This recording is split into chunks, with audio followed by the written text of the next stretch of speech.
그동안 우리나라 교육 시스템이 어디로 가는지 알고 싶어하는 그런 느낌 고질들이 가지고 있었는데 최근 지난 2년 동안 상당히 안정적으로 한 방향으로 가져야 하는 느낌을 갖습니다. 앞으로 원격 대학이 어디로 가야 될지 오늘 아마 좋은 말씀 주시리라고 생각합니다. 그리고 총장님들께 대해서 감사합니다. 저희 원격대 그야말로 국민들로부터 신뢰를 받고 정말 우리나라 교육의 미래를 열어가서 정말 교육 한류에 그런 장이 실현되는 그런 날이 올 것으로 생각합니다. 오늘 이렇게 잘 들려주신 분들께 감사의 말씀을 드립니다. 이어서 김상호 부총리결 교육부 장관께서 축사해 주시겠습니다. 이러한 환경인구의 감소와 4차 산업혁명 시대에 따른 미래 교육 시장의 변화에 각박하게 대처하기 위해 2015년 발족한 이래 공교육부 운영된 불시의 원격대학 플랫폼 서밋은 존재 그 자체로도 가장 소중하다고 하겠습니다. 또한 플랫폼 서밋이 대처 방안으로 내세우고 있는 고등교육 정책 개선, 교육연구 확장, 대학 내실 강화를 위해 이렇게 소명인들이 주축이 된 정책 당국자분들의 참여와 집단 지성으로 해결 방안을 공동 모색하는 것은 원격대학으로 우리나라 고등교육 발전에 소중한 기술이 이어질 것입니다. 미래지향의 상호적인 협력을 위해 교육의 실무 고등교육기관으로서 원격대학이 더욱 경쟁적으로 앞서갈 수 있도록 교육부도 정책적 노력과 지원을 지속적으로 대학에 노력하겠습니다. 감사합니다.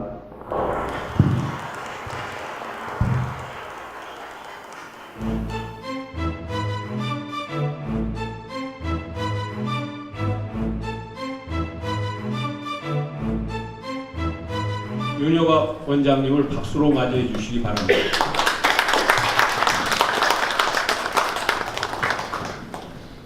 교육에 대해서 이런저런 정의들이 참 많습니다. 많은데 그 정의들을 보면서 저는 한편으로 뭔가 좀 부족하다는 느낌을 많이 갖습니다. 정치 현상도 있고 경제 현상도 있고 우리 학문을 하는 학문 현상도 있고 그렇습니다만 각각의 현상의 수준을 끌어올리는 그 활동을 정확히 뭐라고 해야 될까? 거기에 정확히 들어맞는 말이 사실은 교육입니다. 교육이 각각의 활동에 개입해서 그 활동의 수준을 끌어올리는 그런 일을 하거든요. 그래서 저는 교육을 그런 식으로 활동의 수준을 끌어올리는 일, 활동에는 다 알미 관련되어 있기 때문에 알미의 수준을 끌어올리는 일, 알미라고 하는 것이 결국 역량으로 표현되기 때문에 역량의 수준을 끌어올리는 일, 그렇게 저는 교육에 대해서 생각을 하고 있습니다. 근대를 열어간 사람들이 아마도 가장 염두에 두었던 것은 여기 나와 있는 대로 귀속주의에 머물지 않고 성취주의를 가질 수 있도록 한 것이 아니었나 그렇게 생각합니다. 그러한 기획 속에서 탄생한 것이 학교가 아니었을까 싶습니다. 그 학교라고 하는 것을 통해서 결국 이제 성취주의를 가질 수 있도록 하고 모든 사람들이 교육에 참여할 수 있도록 하는 그런 쪽으로 나가게 되죠. 그 과정에서 이제 공교육이라고 하는 개념을 등장시키고 또한 일정한 기간까지 교육에 참여하게 하는 의무교육이라고 하는 그런 걸 등장하게 하지 않았을까 그렇게 생각하고 그에 따라서 관련된 제도들을 정착시켜 나갔습니다. 그런데 사실 신분 질서가 바뀐다고 하는 것은 대단한 거죠. 이건 정말 혁명적인 사건입니다. 그래서 좀 더 나은 신분으로 올라가고자 하는 그런 열망이 누구에게나 있기 때문에 그리고 그 통로가 학교라고 하는 것을 보면 알지 않겠습니까? 그러니까 학교가 그 이후로 국가적인 차원의 노력도 있습니다만 학교가 엄청난 속도로 팽창되어 나갑니다. 정말 학교에 대해서는 팽창이라는 말을 쓸 수 있습니다. 정말 팽창되어 나갑니다. 그러다 보니까 그렇게 팽창되어 나가는 학교를 어떤 식으로든지 표준화하는 그런 작업을 하게 되죠. 그런데 그렇게 표준화되면 될수록 사실은 탄력성이 떨어지게 되죠. 떨어지게 되니까 학교가 너무 폐쇄적이고 많은 문제를 안고 있다라고 하는 비판이 막 나오게 됩니다. 그러던 와중에 세계전쟁을 겪게 되거든요. 세계전쟁을 겪고 거의 종전 무렵이 돼서 교육부 장관들을 포함한 세계 재성들이 같이 논의하는 자리가 마련이 됐습니다.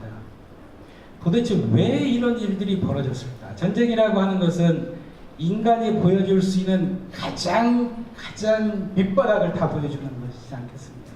어떻게 하면 좋겠는가? 다시는 이런 일이 벌어지지 않도록 해야 되겠다라고 하는 그런 세계 지성들의 성찰, 성찰이 있으면서 이제 유엔이라고 하는 산하의 전문기구로 유네스코가 만들어지게 됩니다. 근데 유네스코는 처음부터 그렇게 생각을 합니다. 교육에 참여하는 것, 이거 인권이다. 인간의 기본적인 권리라는 것이죠. 교육에 참여하는 인간의 기본적인 권리가 무너질 때 사실은 더 극악한 인간의 모습들이 나타나게 되고 인간이 인간을 향한 그런 아주 있어서는 안 되는 그런 일들이 벌어진다고 생각했기 때문에 아마 그러지 않았을까 싶습니다. 우리가 그동안에 교육에 대해서 많은 비판을 가합니다만 그 비판을 가할 때 사실 정확하게 타겟을 정해서 말하라고 하면 그건 제도 교육. 지나치게 제도화된 교육. 굳이 표현을 한다면 그것을 사실은 타겟으로 하고 있는 거거든요. 그때 하는 얘기들이 다 저런 겁니다. 학습자의 교육적 필요라고 하는 게 있는데 그걸 제대로 고려하지 않고 그 필요가 충족될 수 있도록 움직여야 되는데 기성세대가 새로운 세대의 필요, 기성세대가 가지고 있는 필요, 다시 말하면 새로운 세대를 사회화시킬 필요, 이것을 지나치게 앞세우고 그에 따라서 하니까 사실 새로운 세대의 교육적 필요를 고려하지 않는다는 것이죠. 그래서 당연히 학습하는 당사자는 학습자다. 그러니까 학습자 안에서 학습이 일어나도록 해야 된다라고 하는 이야기들이 나오게 되고 교수자는 그 학습자가 학습을 할 수 있도록 조력하는 존재다라는 이야기를 하게 됩니다. 그러다 보니까 학습에 대해서 강조를 하게 되죠. 평생 학습이 가능하도록 하기 위해서 어떻게 할 건가라는 논의를 하다 보면 이제 실천의 문제가 나오게 되고 실천의 문제에 직면하게 되면 이제 정책적인 접근을 하게 되잖아요. 그래서 평생 교육에 대해서 얘기할 때는 제도와 함께 논의하는 그런 경향들이 보이게 됐습니다. 저는 개인적으로 아까 수준 얘기를 했습니다만 언제 어디서나는 사실 인간이 하는 모든 활동이 다 시간과 공간 개념을 가지고 있습니다. 그래서 그것으로 교육과 교육이 아닌 다른 활동을 구분할 수가 없습니다. 그래서 서로 대면해서 진행하는 전통적인 방식을 탈피하고 떨어지는 상태에서도 정말 양질의 교육이 진행될 수 있도록 여기 이제 초점이 양질에 있죠. 그것이 될 수 있도록 그동안의 과학기술의 발달, 정보통신의 발달의 성과를 거기에 집중적으로 투여를 했습니다. 그래서 학습자에게 원격으로 진행하지만 의미 있는 학습이 일어날 수 있도록 계속 노력을 했지요. 제가 선행학습이라는 표현을 썼습니다만 Recognition of Prior Learning이라는 것을 저렇게 번역했습니다만 이전 학습 경험이라고 얘기하기도 하고 선행학습이라고 얘기도 하고 하여튼 그렇습니다. 학습 경험이라고 한 것이 있는데 그 학습 경험 중에 대학에서 하는 학습 경험이 있고 대학이 아닌 다른 데서 하는 학습 경험이 있다. 다른 데서 하는 학습 경험이라고 하더라도 일정한 질적 수준을 확보하고 있다면 대학에서 경험한 학습 경험 못지않게 인정하고 서로 통용될 수 있도록 하겠다는 그런 흐름들이 나타나고 그게 앞으로 확대될 추세에 있지 않을까 저는 그렇게 보고 있습니다. 최근입니다만 제4차 평생교육진흥 기본계획을 발표를 했고 교육부에서 발표를 했고 거기에 학습 이력 관리와 관련된 이야기가 나옵니다. 사실 이런 것들이 분절돼서는 안 되는 거거든요. 분절돼서 안 된다는 것은 사실 학습자 중심으로 생각을 하면 그렇습니다. 한 학습자가 학점은행제도 이용하고 K목도 이용하고 매치업도 이용하고 학습계좌제에도 들어갈 수 있거든요. 그러니까 학습을 하는 당사자 입장에서 이 전체를 관리하는 게 필요하다는 생각이 듭니다. 그게 아마 교육부의 정책으로 반영되지 않았을까 그렇게 생각합니다. 개인은 삶을 살면서 이런저런 학습을 하게 됩니다. 학습은 사실 굴레 같은 건데 태어나면서부터 해야 되고 지금은 늙어 죽을 때까지 해야 된다고 그러니까 거의 굴레 같은 건데, 그런데 학습을 하면서 항상 다른 사람들과 관계를 맺으면서 하게 되죠. 지금은 지역 주민 정도가 아니라 세계 시민으로서 세계와 관계를 맺으면서 살아가야 됩니다. 그래서 한 개인이 지역에도 어떤 식으로든지 기여하는 게 필요하고, 이제 더 나아가서 세계의 시민으로서 세계에도 기여를 해야 된다. 세계 발전에 기여를 해야 된다. 그렇게 생각을 합니다. 그래서 그런 맥락에서 생각을 해보면 원격대학이 안정적으로 학생을 확보하는 과제, 정말 중요한 과제고, 그리고 정보통신기술의 발달에 따라서 최첨단의 어떤 기기들이 계속 등장을 하게 될 텐데 그걸 적극적으로 활용해 가는 과제가 또한 있습니다. 그러나 여기 한 가지 더 추가를 할 필요가 있다는 것이죠. 세계의 지속가능한 발전에 원격대학도 전체 세계의 구성원의 한 조직으로서 기여를 해야 한다는 것이죠. 그 점에서 이제 질문이 필요하다는 겁니다. 원격대학은 어떤 사회적 책임을 지금 감당하고 있는가? 그 책임이 다양한 사회적 가치를 얼마나 수용하고 있는가?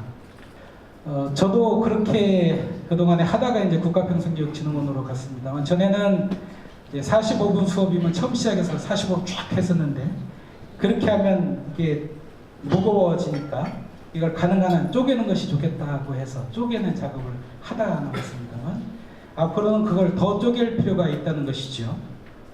그걸 이제 마이크로 러닝이라고 표현을 하고 있습니다. 젊은 세대에게도 그게 효과적이라는 이야기를 하고 있습니다만, 사실 이 원격대학에 들어오시는 많은 분들이 이전 아까 말씀드린 선행 학습 경험, 많은 학습 경험들을 가지고 계신 분들이거든요. 따라서 본인이 필요한 것들만 찾아서 쉽게 학습할 수 있도록 하는 그런 노력을 한편으로 하지 않을 수가 없습니다. 제4차 산업혁명과 관련해서 분명히 최첨단 정보통신기술, 이것이 우리의 삶 속에 들어올 것만은 분명합니다. 그러니까 국가적인 차원에서는 저 최첨단의 정보통신기술자를 양성하는 교육을 해야 될 겁니다. 그러겠죠? 그런데 양극화는 사실 여러 부분에서 일어납니다만, 디지털 비문화라고 하는 어떠한 존재에서 이게 엄청난 속도로 아마 격차가 벌어질 수 있습니다. 저는 이렇게 생각합니다. 어떤 교육 프로그램도, 또 어떤 교육 정책도, 어떤 교육적 노력도 그 자체가 학습을 보장해 주지는 않는다는 것이죠. 학습은 어찌됐든 학습자의 몫입니다. 그렇지 않으면 정말 머리만 대면 교수자가 가지고 있는 지식이 그냥 쩌저작 들어가면 좋겠는데 그렇게 되는 일은 일어나지 않습니다. 학습을 해야 됩니다. 그런데 원격대학은 다른 대학과 다른 그런 대단한 자산을 가지고 있습니다. 제가 한국방송통신대학에 가서 겨우 깨달았거든요. 정말 이거 대단한 자산인데 교수 설계를 아주 체계적으로 한다는 거예요. 처음 시작해서 끝날 때까지 교수 설계를 한다는 것이죠. 교수 설계하면서 매 차시마다 무슨 일이 어떻게 벌어질지에 대해서 생각을 하고 무엇보다도 앞으로 상호작용 방식이 그 안에 들어가기 때문에 훨씬 더 복잡한 그런 사유를 하면서 교수 설계를 해야 됩니다. 다른 데서는 경험하지 못하는 그런 방식이거든요. 학생들의 학습 과정을 아주 세세하게 점검하고 적절하게 개입해가는 그런 경험을 축적해 왔고, 이게 자산이기 때문에 원격대학은 그 자산을 최대한 활용하는데 원격대학의 미래가 밖에 펼쳐지지 않을까 그렇게 생각합니다. 저는 원격대학에서도 평생교육적 안목이 필요하다고 생각합니다. 그래서 다른 교육들과 한편으로 연계하고 통합하는 그런 방식의 사유를 좀 하셔야 되지 않을까 싶습니다. 어쨌든 결론적으로 말씀드리면 원격대학은 대단히 훌륭한 자산을 가지고 계시다. 그 자산을 잘 활용하셔야 미래가 밝다 것입니다. 예, 여기까지 말씀드리겠습니다.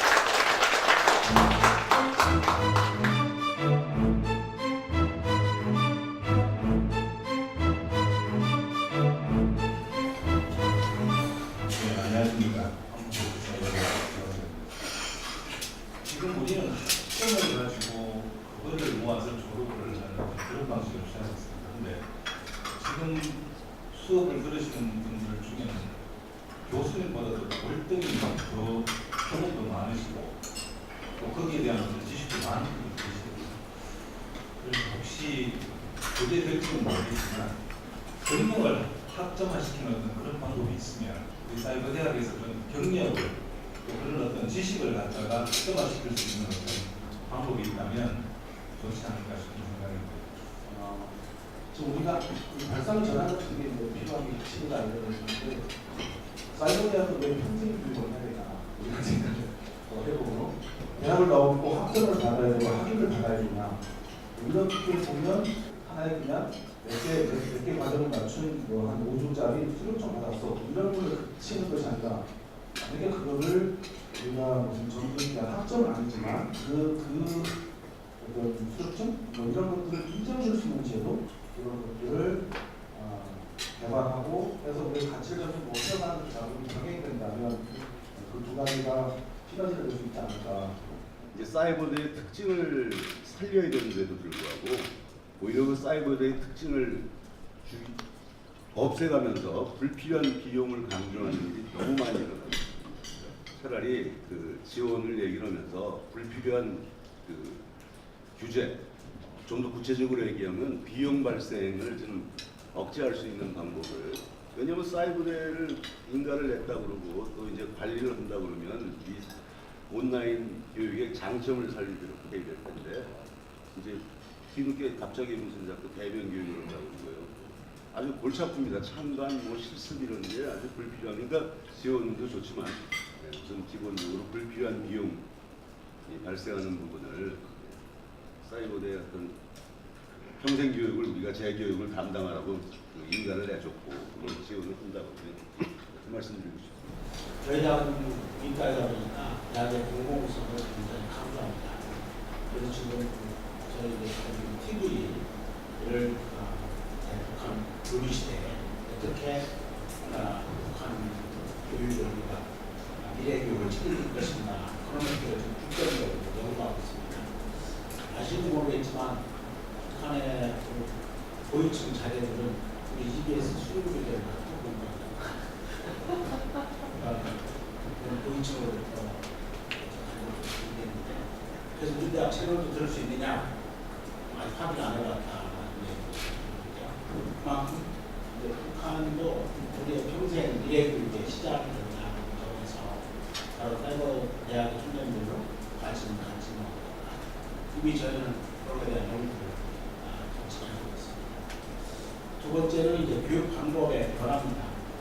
국립대학이다 보니까 그동안 46년 동안 이 변하지 않는 원칙이 국립대학의 특성상 유지되어 왔습니다. 오늘날에 와서는 마이크로러닝 어떻게 하면 45분 들면 학생들이 집에 가서 다 적습니다. 또 어떻게 잘라서 어떻게 할 것이냐 교육 방법의 효율화를 정말 연구하고 있고 준비하고 있습니다. 또한 이제 국내에는 모든 교과목을 핸드폰에서 볼 수 있도록 다 유로 캠퍼스를 구축했습니다. 문제가 핸드폰 개수가 몇 개인지 아십니까? 200개입니다. 이 버전이 이제 다 안 맞는 겁니다. 200개 핸드폰에 다 맞게 해주려니까 학교가 굉장히 이걸 해결해 줘야 되는데 그래서 이제 이걸 일반화하는 데는 좀 어려움이 있어서 그 캠퍼스 구축으로는 출결 관리, 성적 관리, 상담 관리까지 다 핸드폰으로 이게 굉장히 어려운 난이도를 맞습니다. 기종이 많기 때문에 첫째 나이 드신 분들은 옛날 투기콜 이런 걸로는 안 되거든요. 그러니까 또 불만이 많습니다. 지금 민원 해결하는데 학교가 뭔지 말씀해주세요. 저희 대학은 대학의 공공성을 제일 먼저 추구하고 그러면서 고등교육을 보편화한다는 가지고 정책을 펼치고 있습니다. 그동안 좀 총장이 있는 상태가 4년 정도 되다 보니까 이 소통이 좀 안 됐던 것 같습니다. 기회가 되면 저희 대학의 총장님 추천해서 우리 대학의 수업 방식도 공부하고 또 저희들도 가서 배우고 이런 것도 했으면 좋겠다는 생각이 듭니다. 저희 오늘 원격대학 협의회에서 해양일들도 저희가 설명을 했는데 이 오프라인 대학들이 어려워서 온라인 대학이 커지고 하니까 견제 그것 중에 하나가 뭐냐면 라이센스 문제, 사회복지사, 의무기록사, 언어치료 등등 이런 부분들이 이 협회에서 이제 실습을 강화하자 여기에 대해서 우리 교육팀장님 계시는데 혼신의 힘을 다해주세요. 특히 그 학과 교수님들, 전국 세븐 원격대 학과 교수님들하고 TFT 만들어서 대연으로 각 분야를 하고 있습니다.